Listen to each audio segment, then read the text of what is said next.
आप सुन रहे हैं समाचार एजेंसी ऑफ इंडिया की साई न्यूज में ऑडियो बुलेटिन। नमस्कार, आप सुन रहे हैं समाचार एजेंसी ऑफ इंडिया की साई न्यूज की समाचार श्रृंखला में बुधवार 11 अगस्त 2021 का प्रादेशिक ऑडियो बुलेटिन। अब आप रीना सिंह से समाचार सुनिए। बेरोजगारी और महंगाई के खिलाफ मुख्यमंत्री निवास को घेरने जा रहे युवा कांग्रेस के कई कार्यकर्ताओं को प्रदेश कांग्रेस कार्यालय से निकलते ही रोक लिया गया। इस दौरान कई कार्यकर्ता घायल हुए हैं। वहीं पूर्व मंत्री एवं कांग्रेस विधायक जयवर्धन सिंह के कपड़े फाड़े गए। इस दौरान पुलिस और कार्यकर्ताओं में झड़प भी हुई। युवा कांग्रेस के राष्ट्रीय अध्यक्ष श्रीनिवास भी इस प्रदर्शन में शामिल होने आए थे। उनके साथ ही कांग्रेस विधायक जयवर्धन सिंह और विधायक कुणाल चौधरी समेत बड़ी संख्या में कांग्रेस कार्यकर्ता मौजूद थे। प्रदेश कांग्रेस ने आरोप लगाया कि युवाओं के प्रदर्शन पर शिवराज की बर्बरता। शिवराज ने युवाओं पर लाठियां बरसाई, वाटर कैनन का उपयोग किया और तरीके से प्रदर्शन कर रहे युवाओं को लहूलुहान कर दिया। शिवराज जी क्रूरता आपके अंत की इबारत लिख रही है। राजा भोज एयरपोर्ट पर बुधवार को एक बार फिर हड़कंप मच गया। अहमदाबाद जा रहे एक यात्री के बैग से 15 जिंदा कारतूस मिले हैं। CISF ने यात्री को गांधीनगर पुलिस के हवाले कर दिया है, जहां उससे पूछताछ की जा रही है। मध्य प्रदेश के जबलपुर के रहने वाले 56 वर्षीय अजय खंडेलवाल बिजनेसमैन हैं।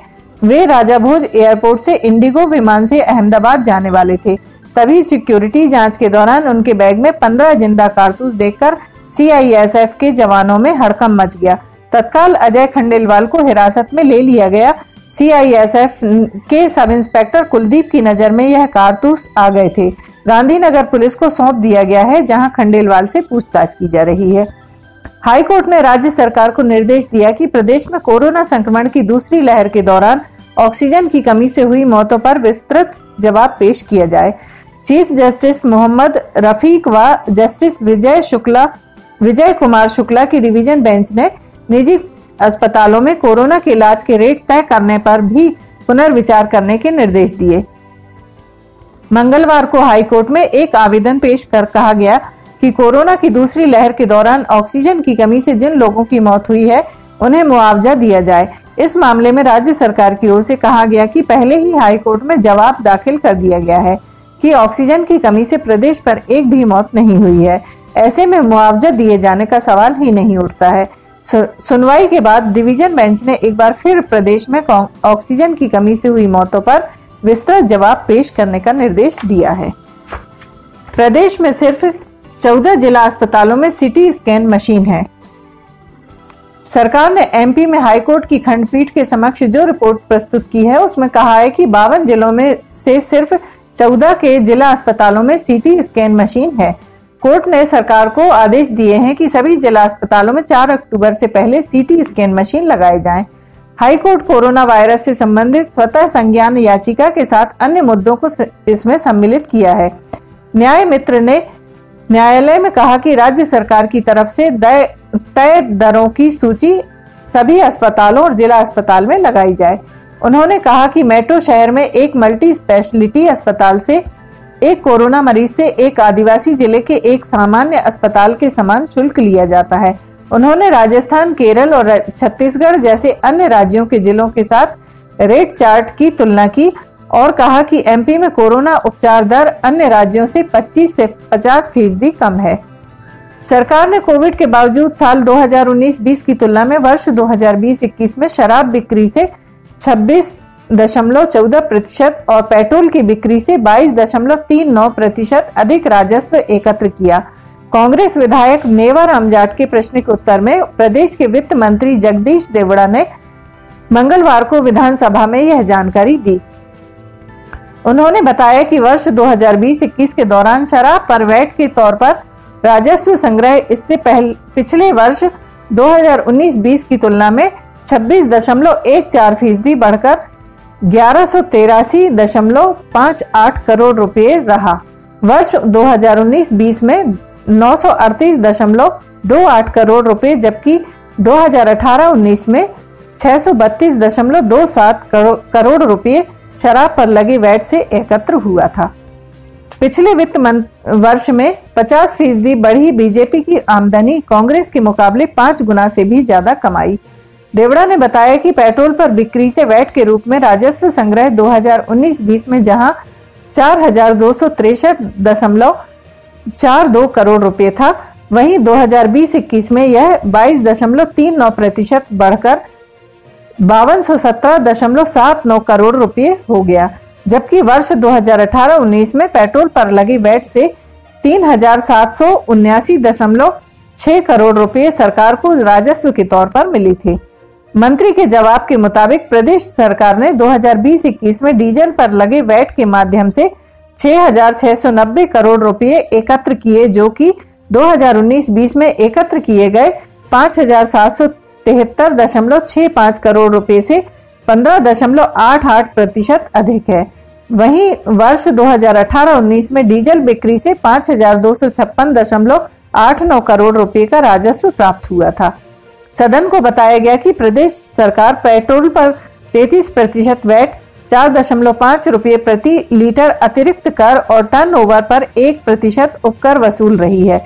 इसी तरह राज्य सरकार डीजल पर 23% वैट, 3 रुपये प्रति लीटर अतिरिक्त कर और टर्नओवर पर 1% उपकर वसूल रही है।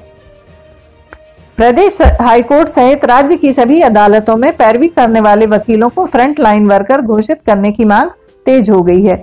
इसके लिए पूर्व में जनहित याचिका भी दायर की गई थी। जनहित याचिका पर जल्द सुनवाई होने की संभावना है। यह याचिका अखिल भारतीय संयुक्त मंच के राष्ट्रीय अध्यक्ष चंद्र कुमार वलेजा की ओर से दायर की गई है। जनहित याचिका में कहा गया है कि वकीलों और न्यायिक कर्मियों को फ्रंट लाइन वर्कर घोषित किया जाए। याचिका में न्यायिक सेवा को अत्यावश्यक सेवा घोषित करने और कोरोना से वकीलों की मौत पर उनके परिवार को आर्थिक सहायता देने और कोरोना पीड़ित वकीलों को अलग से अस्पताल में फ्री इलाज दिए जाने की मांग की गई है।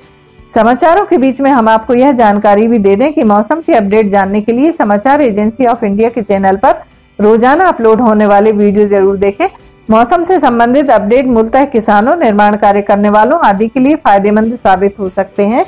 समाचार एजेंसी ऑफ इंडिया के द्वारा मौसम के जो पूर्वानुमान जारी किए गए हैं वे 95 से 99% तक सही साबित हुए हैं। पुलिस ने मंगलवार देर रात तक नक्सलियों से जुड़ी 2 महत्वपूर्ण गतिविधियों पर कार्रवाई की है। बालाघाट पुलिस ने 8 लाख रुपए के इनामी नक्सली को गिरफ्तार किया है। उसके खिलाफ 22 मामले दर्ज हैं। नक्सली पर 3 लाख रुपए मध्य प्रदेश और 5 लाख रुपए छत्तीसगढ़ में इनाम घोषित है। वहीं हॉक फोर्स के जवानों की जंगल सामग्री ले जाते नक्सलियों के साथ मुठभेड़ की खबर है। राष्ट्रीय महासचिव कैलाश विजयवर्गीय बुधवार को भोपाल प्रवास पर हैं। राजधानी में उनकी सक्रियता से पार्टी में हलचल तेज हो गई है। इसकी वजह बंगाल चुनाव के बाद विजयवर्गीय को अस्थायी तौर पर कोई नई जिम्मेदारी नहीं मिलना है। वे उन मंत्रियों और एक पूर्व मंत्री से अलग अलग मुलाकात करेंगे जिन्हें मुख्यमंत्री शिवराज सिंह चौहान खेमे का नहीं माना जाता है। हालांकि उन्होंने मुख्यमंत्री शिवराज से भी दोपहर 1:30 बजे मुलाकात की है। उन्होंने सबसे पहले सहकारिता मंत्री अरविंद भदौरिया से उनके निवास पर जाकर मुलाकात की। यहाँ मीडिया के एक सवाल के जवाब में उन्होंने कहा कि शिवराज सिंह चौहान मध्य प्रदेश के मुख्यमंत्री बने रहेंगे। ग्वालियर चंबल में बाढ़ आने पर वे रात भर सोए नहीं थे। वे संवेदनशील मुख्यमंत्री हैं। उन्होंने बाढ़ का सामना बड़े ही साहसिक तरीके से किया। प्रदेश के शिवपुरी जिले में बाढ़ के बाद अब बर्ड फ्लू फैलने की आशंका ने लोगों को चिंता में डाल दिया है। जिले की बदरवास तहसील के हतनापुर गांव में मंगलवार शाम से बुधवार सुबह तक करीब 200 गौरैया मरी मिली। ग्रामीणों के मुताबिक पेड़ पर बैठी गौरैया एक एक कर नीचे गिरी। यह सिलसिला रात भर चलता रहा। सुबह होते होते मृत चिड़ियों का ढेर लग गया। पशु चिकित्सा विभाग की टीम ने 23 सैंपल कलेक्ट किए। 3 की जांच के लिए भोपाल भेजा गया है। ग्रामीणों के अनुसार रोजाना की तरह गांव के पेड़ों पर रात गुजारने वाली चिड़िया मंगलवार शाम भी पेड़ों पर आकर बैठ गई। चिड़ियों के चहचहाने की आवाज के बीच देर शाम पेड़ पर बैठी चिड़ियों का जमीन पर गिरना शुरू हुआ। यह सिलसिला रात भर चलता रहा। ग्रामीणों की माने तो सुबह तक करीब 200 चिड़ियों की मौत हो गई।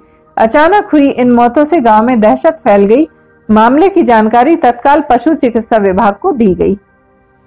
आप सुन रहे थे रीना सिंह से समाचार एजेंसी ऑफ इंडिया की साई न्यूज की समाचार श्रृंखला में बुधवार 11 अगस्त 2021 का प्रादेशिक ऑडियो बुलेटिन। बृहस्पतिवार 12 अगस्त 2021 को एक बार फिर हम ऑडियो बुलेटिन लेकर हाजिर होंगे। अगर आपको यह ऑडियो बुलेटिन पसंद आ रहे हो तो आप इन्हें लाइक, शेयर और सब्सक्राइब जरूर करें। फिलहाल इजाजत लेते हैं। जय हिंद।